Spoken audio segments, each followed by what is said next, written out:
자, 이번 글은 읽어내는 핵심이 무엇이었느냐 먼저 물어보면 이 문단을 읽을 때 나돈니 A 바돌소 B 구조를 가지고서 읽어내는 거 굉장히 중요했습니다. 무슨 말이냐면 은유를 우선 세 가지로 나눴죠. 바로 기역 은유와 니은 은유와 마지막으로 디귿 은유입니다.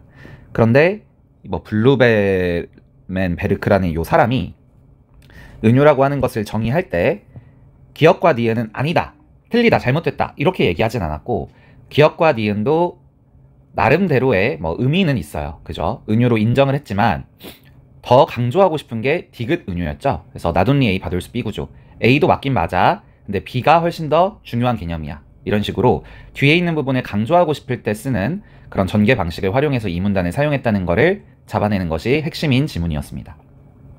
그것을 위해서 먼저 1문단에서 은유라고 하는 것이 무엇인지 개념을 명확하게 설정해주는 구간이 있었던 거죠. 그래서 그 대상의 실제 이름이 아니라 낯선 이름을 사용하는 것이 바로 은유이다, 이렇게 정의를 먼저 했습니다. 그래서 실존, 이게 바로 이름이랑 같은 내용이겠죠.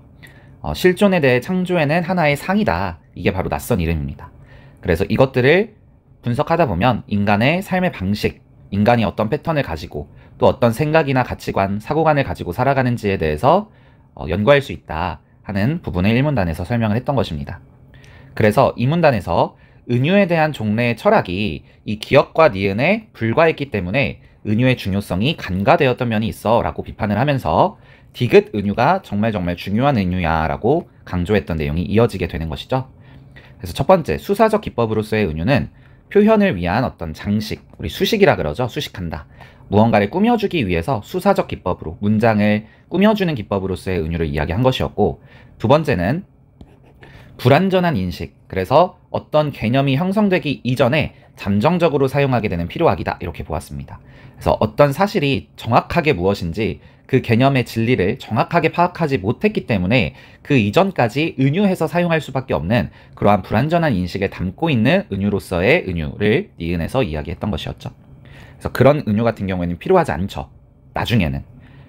그래서 기역과 니은이라고 하는 부분은 은유라고 하는 것이 너무너무 중요한 거야 라고 하는 관점과는 괴리가 있을 수밖에 없는, 멀리 떨어져 있을 수밖에 없는 사고였다면 어떻습니까? 이런 수사적 표현 말고, 개념으로 아직 환원되지 못한 잉여인 거 말고, 인정은 하는데 이거 말고 절대 대체될 수 없는 고유한 표현으로서 근본 바탕이 되는 절대적 은유가 존재해 라고 이 문단에서 이야기를 하게 됩니다. 그래서 절대적 은유는 개념적 사고에 미달하는 것이 아닙니다. 이게 바로 이 P2를 얘기하는 거죠. 오히려 개념적 사고의 바탕이 되고 개념으로는 절대 설명할 수 없는 궁극적인 질문에 답하게 된다. 이것은 이성을 통해 인식 가능한 영역을 넘어서게 되므로 더 상위에 있다, 이런 개념인 거죠. 그래서 현실의 총체성을 묘사하게 된다. 그래서 절대적 은유에 대해 더 상세하게 후술하는 구간이 3문단에서 이어졌습니다. 또한 절대적 은유는 인간이 세계를 대하는 기본 자세와 태도, 이런 것들이 위에서 봤던 총체성, 그 다음에 근본 바탕, 이런 것들과 연결되는 이미지라고 할 수 있겠죠. 인간 행위의 방식을 설정하게 된다. 그래서 압도적인 현실을 맞닥뜨린 이래 그것을 어떻게든 파악함으로써 두려움을 떨치려 애써왔다.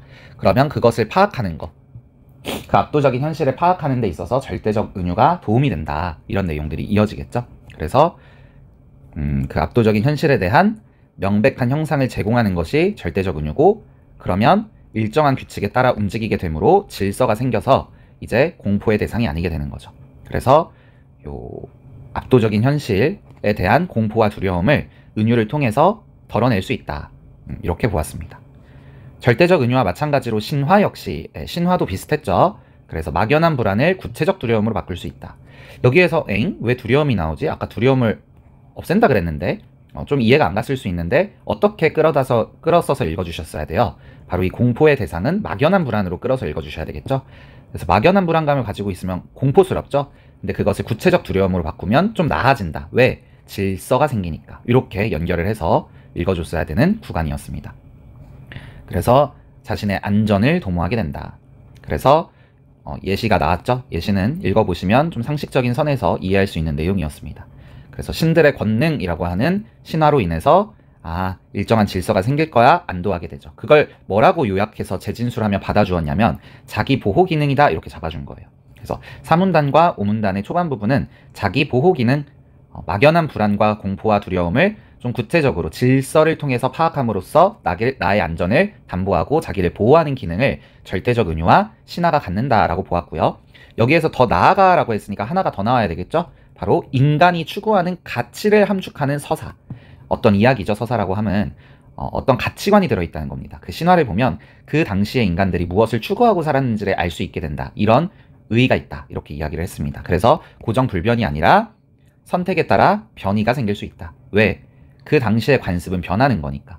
그 시대를 살고 있는 문화적 배경과 사람들의 가치관이 시대에 따라 바뀌는 것이기 때문에 그 사람들이 선택하는 거에 따라 신화 속의 서사가 달라질 수 있다. 그 안에는 그 당시 인간들이 추구하던 가치가 들어있다. 이렇게 이야기를 했습니다.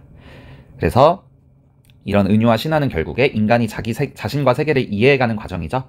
그 속에서 은유가 무엇을 담당했는지, 또 신화가 무엇을 담당했는지, 마지막으로 인간이 신화를 변형시켜온 과정 중에 어떤 것들이 선택되는지, 이런 과정들을 검토함으로써 인간의 어쩌고를 드러냈다는 점에서 의의가 있습니다. 이해가 가시죠? 이렇게 문단별로 키워드를 잡으시고 그 문단별 키워드가 어떤 또 주제하에 관통이 되는지, 어떻게 엮이고 연결되는지를 잡아줄 수 있으면 되겠습니다. 자, 적절한 것은 물어봤죠. 은유와 관련하여 특정 학자가 주창한 개념을 설명했죠. 바로 절대적 은유와 관련해서 특히 설명을 많이 해줬습니다. 그것의 의의를 제시했던 글이었습니다. 블루멘베크의 견해로 적절하지 않은 것은, 적절하지 않은 것만 보도록 하겠습니다. 자, 신화는 전승 과정에서까지는 맞아요.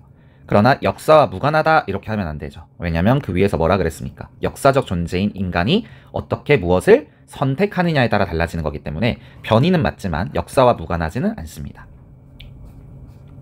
자, ABC를 보니까 여러분 ABC를 읽으실 때 어떻게 읽으셨나요? 바로 각각의 보기에서 하나씩 은유를 썼네? 이걸 파악하셨어야 돼요.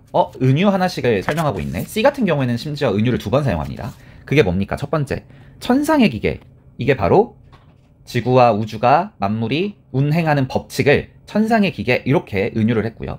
그 다음에 소리 그늘이라고 하는 것도 그늘에 은유를 한 거죠. 빛이 없는 곳을 우리가 그늘이라고 하는데 소리도 그런 식으로 뭔가 그늘이 생기는 구간이 있지 않을까라고 과학자들이 은유를 해서 표현을 했던 거죠.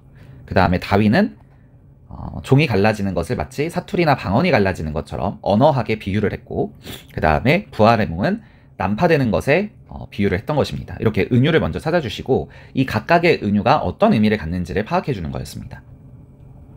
그래서 자, 과학적 법칙 이런 것들은 위에서 읽었던 어떤 내용입니까? 바로 총체성이죠. 총체성. 그 다음에 개념적 사고의 바탕이고 근본이 되죠. 이런 것들을 케플러의 그런 세계관을, 그렇죠, 세계관 이런 것들을 보여준 거라면 디귿으로 그래서 볼 수가 있는 겁니다. 자, 그 다음에 이 B를 보시면 이 소리의 특성이 명확하게 규명되기 이전에 이렇게 되어 있죠. 여기에도 그런 내용이 나와 있죠. 그런데 소리의 특성이 우리가 뭔지 모를 때, 개념적으로 정립되기 전에 그냥 빛이랑 비슷할 거야 라고 하는 추측 정도만으로 소리 그늘이라는 은유를 사용했다면 이건 어떻습니까? 규명되기 이전이기 때문에 여기를 생각해 주셔야 되죠. 바로 개념이 형성되기 이전에 잠정적으로 사용하게 되는 거죠. 걔네들은 결국에는 대체되는 것이 바람직하죠. 그죠? 은유는 사라지고 개념적 용어로 대체되는 것이 맞습니다. 그래서 니은으로 볼 수 있습니다. 그 다음에 이미 밝혀진 상황입니다. 이제는. 그죠? 그 과학적 사실이 밝혀졌지만 그러나 어떤 경험을 환기함으로써 소리에 대한 이해를 돕기 위한 거예요. 그렇다면 수사적 기법으로서 다른 사람들이 이해를 쉽게 하기 위하여 문장을 꾸며주고 장식해주는 기능으로서 은유를 사용하고 있는 것이기 때문에 기억이라고 볼 수 있겠죠. 그 다음에 사람들이 쉽게 납득할 수 있도록 하기 위해서 이것도 기억으로 봐야 되겠죠. 그 다음에 기존의 신념 체계가 흔들리는 상황 속에서 인간이 취해야 하는 어떤 삶의 자세 이런 거 얘기했다면 절대적 은유로 보겠죠. 이렇게 푸는 문제였습니다. 자, 그 다음에 4번에서는 이제 보기를 읽을 때 신통기가 이렇게 바뀌고 결박당한 프로메테우스가 이렇게 바뀐 거잖아요. 그럼 왜 바뀌었겠습니까? 신화가 바뀐 건 결국에 역사적 주체인 인간들이 그 당시에 어떤 선택을 하면서 그 당시에 가치관이 반영되어 있는 그런 서사가 함축되면서 신화가 변이 되어 왔다라고 보겠죠. 자, 그래서 1번. 얘도 적절하지 않은 것만 볼게요. 적절한 거는 읽어보면 그냥 당연한 말입니다. 그래서 신통기에서 제우스의 처벌을 응징으로 막 묘사를 했어. 그러면 어떻습니까? 뭐 번개가 치고 막 지진이 일어나고 이런 막연한 공포와 두려움이 질서에 따라 운행되는구나, 그러면서 자기를 보호하는, 자기의 안전을 보호하는 그런 기능을 하게 되는 거죠. 그렇게 볼 수 있는 거죠. 신통기에서 제우스가 지상에 번개가 내리지 않도록 하는 것은 폭력적인 자연과 신의 권능을 분리한 적 없죠. 오히려 신화의 기능이 뭡니까? 이 너무너무 무서운 이 세계, 어떤 단어가 나왔었죠, 위에서? 압도적인 현실이죠. 이 너무너무 두렵고 압도적인 이 현실을 뭐랑 연결시키는 거예요. 신화와 연결시킴으로써 불안이 경감되죠. 그죠? 신이 자기 멋대로 막무가내로 행동하는 게 아니라 어떤 질서에 따라, 어떤 법칙에 따라 운행할 거야 라고 하는 믿음을 갖게 될 거 아니에요. 그래서 뒤에는 맞지만 분리한 적이 없습니다. 그죠? 그 다음에 얘도 읽어보시면 신화의 내용이 변주되는 거겠죠, 당연히. 그리고 당연히 프로메테우스의 긍정성을 강조하기 위해서 이렇게 변주가 됐겠죠, 상식적인 선에서. 그러니까 요 신통기 때만 해도 뭔가 제우스의 권능, 어떤 권위를 가지고 있는 어떤 절대자에게 부여되어 있는 어떤 능력, 이런 것들이 더 중요시되는 시대였다면, 이제는 좀 친인간적인, 인간에게 뭔가 도움이 되고 좀 배려해주고 좀 인간에게 베풀어주고 이런 사람들, 이런 신들이 더 긍정적으로 그려지는 것은 그 당시의 역사적 주체인 인간들이 어떤 문화권 안에서 선택을 했기 때문에 그 신화가 변주되어 왔던 것이겠죠. 그래서 얘도 마찬가지죠. 맨 마지막에서 모든 인간에게 덕을 부여한 것은 문화적 선택에 의해 변이가 된 것일 것이고, 그 다음에 제우스와 프로메테우스가 왔다 갔다 하잖아요. 그죠? 우열이 왔다 갔다 하는 것은 바로 고정된 것이 아니라, 고정불변이 아니라 변주되고 변이되는 것이기 때문에 그런 것이겠죠. 이렇게 푸는 문제였습니다. 5번은 한번 사전에서 여러분들 좀 찾아보세요. 넘어서다를 찾아보면 그 안에 의미가 여러 개가 있을 겁니다. 그리고 그 각각의 1번, 2번, 3번, 4번, 5번이 어떤 넘어서다에 들어가야 되는지를 찾아보면 이런 애들을 우리 다이어 관계라 그러죠. 어떤 하나의 의미에서 나머지 애들이 좀 파생이 됩니다. 2번, 3번 이런 식으로. 그래서 조금 비슷한 어떤 함축되어 있는 의미도 존재하지만 그래도 조금씩 다르기 때문에 구분을 해줘야 되는 문제들이죠. 그래서 이런 것들도 한번 직접 여러분들이 사전을 찾아서 연결해보는, 매치해보는 그런 연습을 해보면 좋을 것 같다, 이렇게 말씀을 드리도록 하겠습니다. 네, 오늘 여기까지 하겠습니다. 고생했습니다.